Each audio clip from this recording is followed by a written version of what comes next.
Freyja and Idunn, two of the baddest generals in Evony right now. If you don't know how overpowered these ladies are, or you are wondering if you should get them or not, then stick around because that's exactly what we're going to tell you right here. Hi, and welcome to Red Evony. I am Akayasha. You can call me Aka. Now, for anyone that doesn't know, Freyja is a ground general, while Idunn is a range general. And what makes these generals special is that they have a unique description in their skills. Most of their skills are described for when defending outside the city, which is a very unique description, and no other generals in the game have this apart from these two. Now, before we talk about anything else, let's go over how we get these generals. And to the best of my recollection, they have only been available twice so far in the game. So we come over here to the event center and we scroll down a little bit to the Light of Dawn Goddess. This is the event that both of them are available in. So if we come to redeem, we can see Freyja available here. She's going to be a bit tougher to get. But if we scroll down, keep going,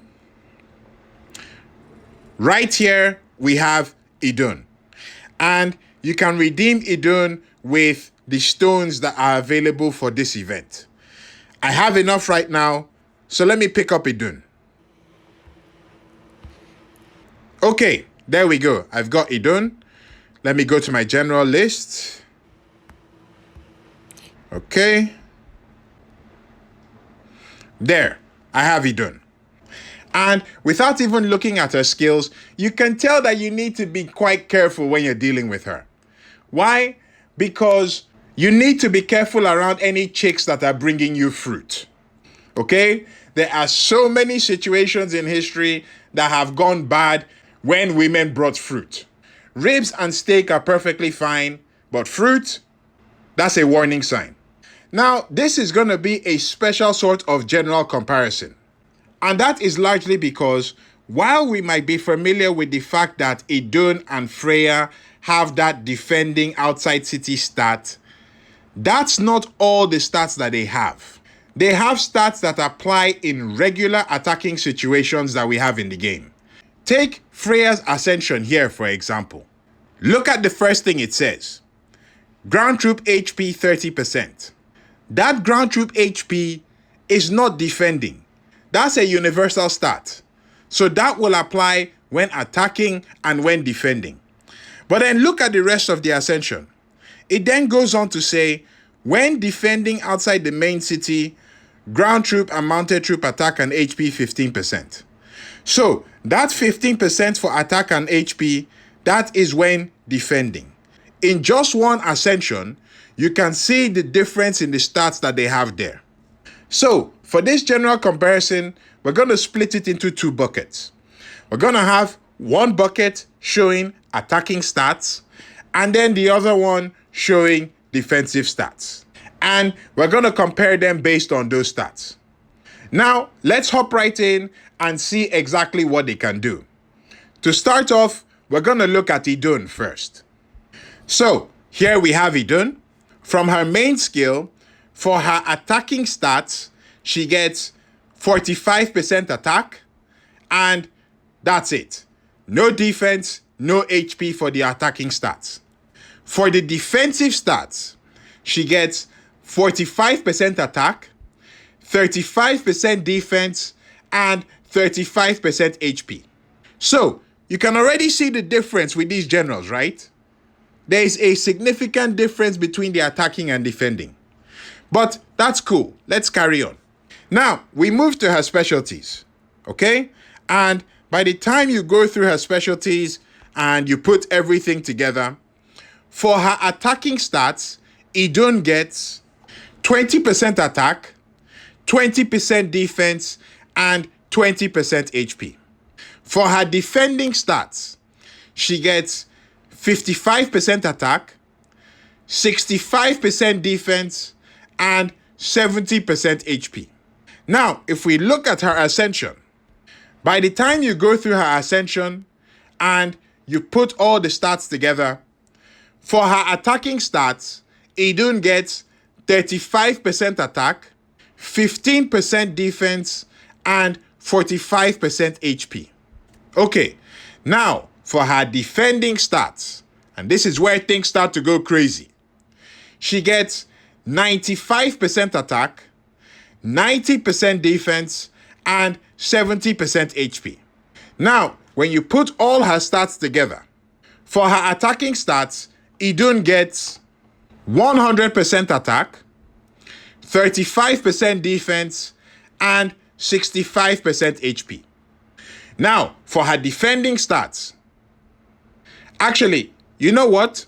I'm going to put this on hold for a second. Let's compare her to some other generals so you can really see the significance in the difference with her defending stats. Now, to keep the comparison simple, we're only going to pick, let's say, about 2 generals. Okay? It makes things a lot easier to compare and illustrate that way. So, the generals that we're going to be comparing Idunn with are Douglas and Marcus. Okay? We've picked these 2 generals. Now, when we are looking at their attacking stats, all right? This is what Douglas has, okay? And this is what Marcus has. Good stats. These are very decent stats.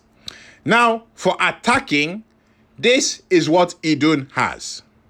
And as you can see, even though she can be used as an attacking general, she's really not up to par with the big attacking generals that we have in the game. Okay? Her attacking stats, yeah, they're there, but they're kind of low. Not kind of, they're actually pretty low. So, generals like Douglas, Marcus, Charles, Mihai, all those guys will be much better suited for attacking than Idunn is. Okay? That's a given. Now, we move on to the defending stats.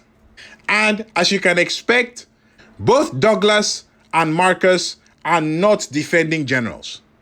So, their stats, as you can see here, are significantly lower than their attacking stats. All right? These stats that you see right here, these are the stats you will have from the general if, for example, you put them in a building to defend. Okay? These are the stats that they will get. And you can see the drop in the stats. Now, this is what Idunn gets.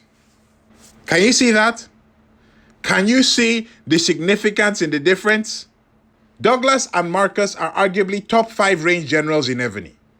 If you are defending in a building, this is how much stronger Idunn will be than those generals. I know, it's kind of crazy, right? Let me take it a step further. Maybe you might say that these generals are not the best to be suited for comparison with Idunn. Let's pick a general like Subutai. Okay? Subutai's main skill is when leading the army. And a lot of his stats apply both on attacking and defending. Now, this is what Subutai gets when defending. Yes, it's considerably higher than what Douglas and Marcus get, which we expected that. But as you can see, Idunn is still much stronger than he is.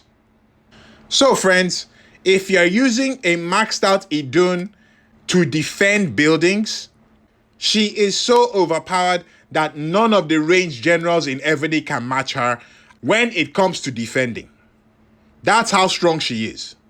But hold on though, because the story is not over yet. If you think Idunn is too strong based on what you're seeing, Freyja is even worse.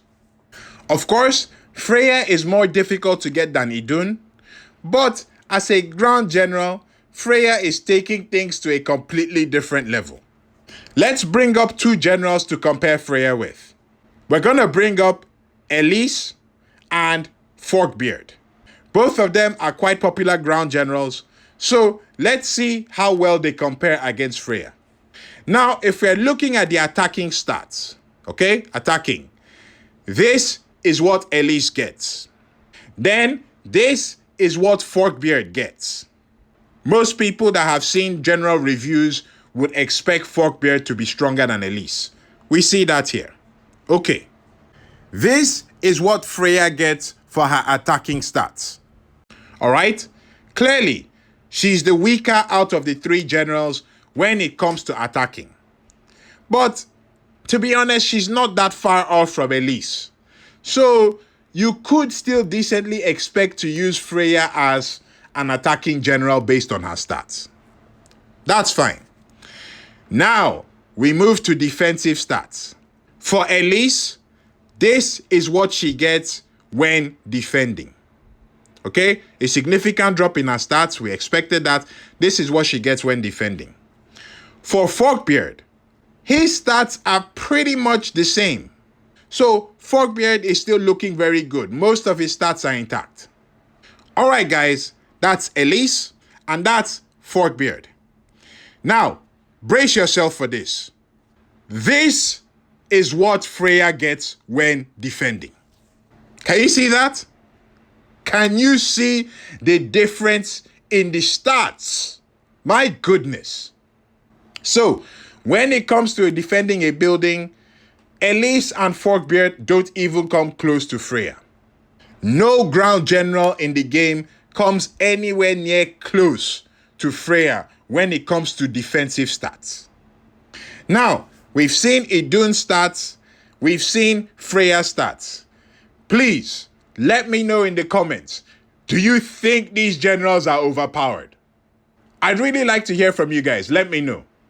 Now, with that being said, the next thing that we need to talk about is whether it's worth it getting these generals.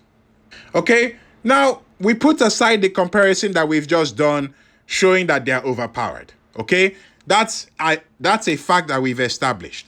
But whether you can use them is a completely different thing because they are defending generals. They will only provide their max potential in specific situations. Now, let's be a bit practical here, okay? If you're going to use these generals, most likely you will not be using them as attacking generals. So, you would have your attacking ground general, and then maybe you would have them as a defensive option. But what would that cost you? Because on a practical level, if you think about what you need to put into the development of these generals, you'd need to raise their level. Of course, you need to put skill books on them. You'll need to cultivate them as well. And then aside from that, you need to do specialties. You need to do their ascension. Not everyone can afford to do that on a general that would only be used in specific situations. Of course, big coiners in the game or players that have a lot of stuff stashed up, yes, you can get them and you can spec them out and that'll be that. You can use them. We've not even talked about getting additional dragons or anything like that. So, from a practical standpoint, most players will find it difficult to develop these generals alongside their main generals that they have. So, that's one of the practical issues with these generals. Now, the next thing is the scenarios in which you'll be using them. Of course, you'd want to be using them in buildings, okay? Things like Battlefield, things like SVS. And they would work quite well. But even with them being overpowered, they are still subject to counter troops. Okay? Idunn is a ranged general. She'll be subject to ground counter troops. Freyja is a ground general. She'll be subject to cav counter troops, provided that the buffs on those troops are high enough. But with that being said, it would still be pretty tough to break down these generals. Much tougher than it would be to break down any other ground or any other ranged general in the game. Now, in my opinion, where these generals will be significantly useful is when you are jointly defending a building with your alliance or teammates. That is the best scenario in which I think the strength of these generals will really come out. Because anyone trying to rally those troops stacked inside is going to have a very rough time. So, that's that. Now, we are yet to verify whether their stats can be used when reinforcing. I know that's a big topic that has been going on right now. Once I get the opportunity to confirm whether they can or can't be used for reinforcing, I'll definitely let you guys know. Okay, now in terms of compatibility, how compatible they are with other generals, I just got Idunn, so let's check her out and see what she can do. So we'll come over here real quick. So, first thing we can see here is that Idunn is compatible with Douglas. Okay, that's great. That sounds like a very, very strong combination. And in all honesty, you could have an attacking general and a defending general as a combo, but we're going to talk about that a bit later on. All right, so aside from Douglas, Idunn does not appear to be compatible with Marcus. But if we tap on her skill, it says that's because Marcus has the range attack book. Okay, you can see it there again. So this pairing would not work because my Marcus has the range attack book. However, that doesn't mean that Idunn cannot take the range attack book. Okay, we have her here. So if we go into the skill books and we check for range attack, there, she can take it. Idunn can take the range attack book. So there must be some issue with her compatibility and generals that have the range attack book or not. Maybe that's something that we'll check out later. So aside from Marcus, we have Charles here. Idunn is compatible with Charles, which is good. We have Subutai here.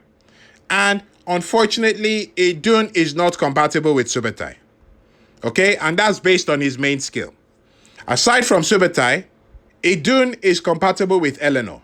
So that's another very good combo that we have there. But unfortunately, it turns out that Idunn is not compatible with Electra, which is strange. You would have thought that this combination would work, but there we have it. So guys, if you have any more combinations or possible combinations that you've checked that work with Idunn, please feel free to drop them in the comments down below.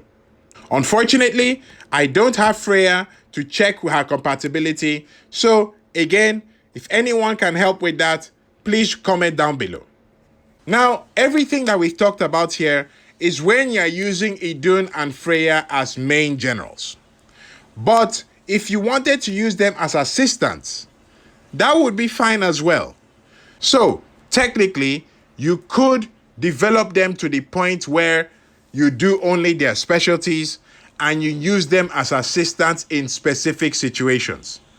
In that case, that would work fine as well. In the meantime, while we have talked about the generals and the kind of buffs you can expect to get from them, you can still get significantly higher buffs from different areas that would help you counter these generals if you did run into them at some point. So, to help you out with that, here is a video that goes through the buffs that you can get from the military academy, which is one significant area of buffs. And here is a video that will take you through all the buffs that you can get from the Spirit Beast seals. That's it for me, guys. Thank you very much. Aka signing out.